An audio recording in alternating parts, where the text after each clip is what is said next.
친절한 오실장 공인중개사 오진남입니다. 오늘은 요즘 너무 뜨거운 지식산업센터에 대해서 좀 알아볼까 하는데요. 지식산업센터에 투자하시는 분들이 굉장히 많으신데 최소한 이것만은 좀 알았으면 좋겠다 해가지고 제가 간단하게 정리해 봤습니다. 우선 지식산업센터의 정의를 좀 살펴보려고 하는데요. 지식산업센터는 제조업, 지식산업, 또 정보통신산업, 또 관련 시설들이 지원시설이 같이 들어가거든요. 그것을 복합적으로 입주할 수 있는 다층형 집합 건축물로서 아래 1, 2, 3번 요건을 충족하는 건축물을 의미합니다. 첫 번째가 지상 3층 이상의 집합 건축물일 것. 두 번째가 공장, 지식산업의 사업장, 또 정보통신산업의 사업장이 6개 이상 입주할 수 있을 것. 세 번째가 용적률이 300% 이상일 것. 이 세 가지 조건을 충족하는 게 그러니까 지식산업센터라고 정의를 하거든요.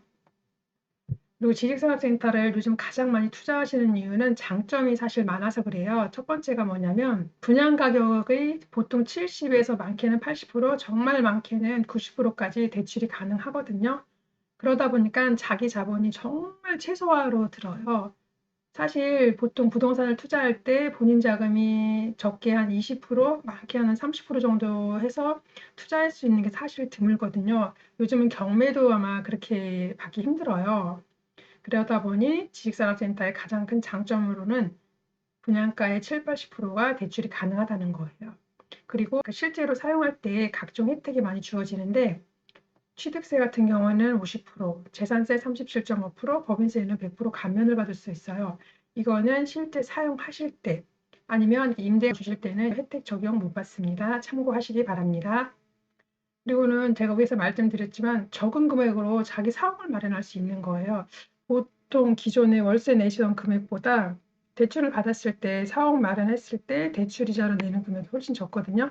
그러다 보니까 주택하고 같은 것 같아요. 전세 사시다가 갈아타시잖아요. 매매로. 그것처럼 계속 임대하시다가 결국에는 본인 사옥을 마련하시는 사장님들이 많으시거든요. 그래서 지식산업센터가 인기가 많은 것 같아요.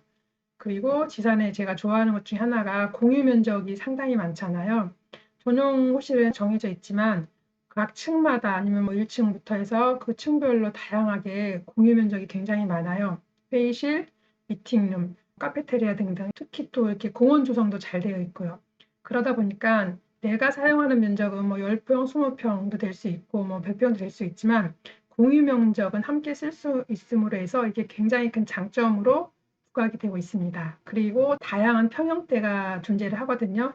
지식산업센터 같은 경우에는 적게는 한 15, 6평부터 해서 크게 쓰시는 분들은 뭐 100평, 200평, 300평도 이렇게 원하는 목적성에 의해서 쓸 수가 있잖아요. 그러다 보니까 투자하시는 분들도 다른 투자 상품에 비해서 임대 수익률도 굉장히 높은 편이에요. 그리고 좋은 점이 지식산업센터는 사업체가 입주를 하게 되잖아요. 그렇다 보니까 교통이 최대한 좋은 곳에 위치를 하게 됩니다. 왜냐하면은 교통이 좋아야 물류 비용도 절감이 되고 시간 절약, 뭐 여러 가지 등등 요건도 많고요.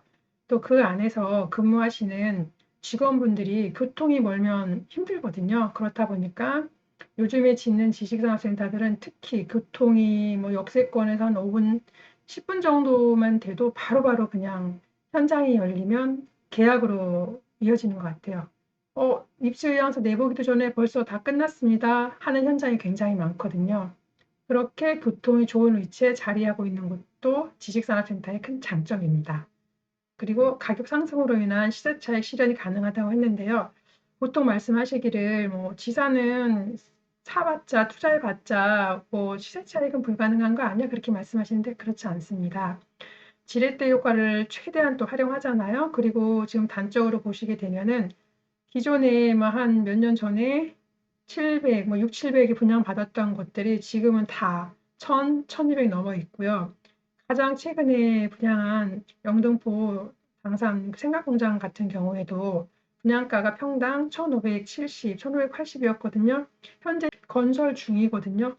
근데 지금 그쪽 시세가 현재 평당 1700 훨씬 넘고 1800까지 거의 가고 있으니까 시세 차익 실현도 충분히 가능합니다. 앞에서 간단하게 한 7가지 정도로 지식산업센터의 장점을 말씀드렸잖아요. 제출이 많이 나오고 또 위치 좋은 곳에 있고 현금화 시킬 때 바로바로 현금이 되거든요. 이런 모든 조건에 좋기 때문에 지금 거의 묻지마 투자식으로 지식산업센터 투자도 많이 하시는 것 같아요. 근데 부동산을 투자건 실수요건 그래도 최소한 이것만은 좀 보시고 투자하셨으면 좋겠다 해서 제가 좀 정리를 해봤거든요. 첫 번째가 위치가 좋은 곳에 위치하는가. 이게 가장 중요해요. 물론 요새는 일군 브랜드들이 많이 지식산업센터를 건설을 해요. SK, 뭐 하나라든가 등등 많잖아요. 근데 그보다 더 중요한 것 중에 하나가 위치가 쉽게 말해서 역에서 전철역에서 얼마나 가까운가 또 고속도로를 이용할 때 그러니까 IC 인접 그 위치 교통이 어느 정도 좋은가 이게 상당히 중요하거든요. 그 다음으로는 주변에 대체할 만한 지식산업센터가 있는가예요. 보통 아파트 같은 경우에는 이렇게 많이 몰려 있을수록 그리고 덩치가 클수록 더 유리하잖아요. 근데 지식산업센터 같은 경우에는 결국에는 수익형 상품으로 분류를 할 수 있거든요. 그러다 보면 주변에 많으면 많을수록 이게 공실이 생길 확률도 높아지잖아요. 그렇다 보니까 기왕이면 이거 말고는 다른 데 갈 데가 없네. 그럼 독보적인 위치가 가장 좋고요. 그 주변에 이거 말고는 다른 곳으로 눈을 돌릴 수 없는 그런 위치에 있는 게 임대를 맞출 때 가장 좋습니다. 그리고 지식산업센터도 결국에는 어느 정도 보유하시다가 파시게 되거든요. 그럴 경우에 이게 현금화가 바로 이루어질 수 있는지, 그리고 시대차의 실현이 가능한지, 아, 여기 좀 비싸더라도 내가 들어가서 일하고 싶네, 내가 얻어서 새로 살고 싶네 할 정도의 위치여야 되는 거죠. 조금 비싸게 주더라도. 보통의 투자자분들은 아주 저렴하게 사서 뻥튀기 하는 걸 원하시잖아요. 사실 그런 거는 저는 불가능하다고 보거든요. 지금은 사실은 투자자분들이 많이 들어오시기 때문에 결국에는 임대 맞추는 게 상당히 중요해요. 그렇다 보니까 생각을 해보시면 될 것 같아요. 아, 내가 임차인이라면 난 여기가 조금 비싸더라도 들어갈래. 그런 곳은 피를 좀 주시더라도 사시는 게 맞아요. 주변 상황 파악하고 현장 가셔서 확인하고 이런 모든 걸 다 꼼꼼히 따져보신 다음에 꼭 투자하시기를 추천드립니다.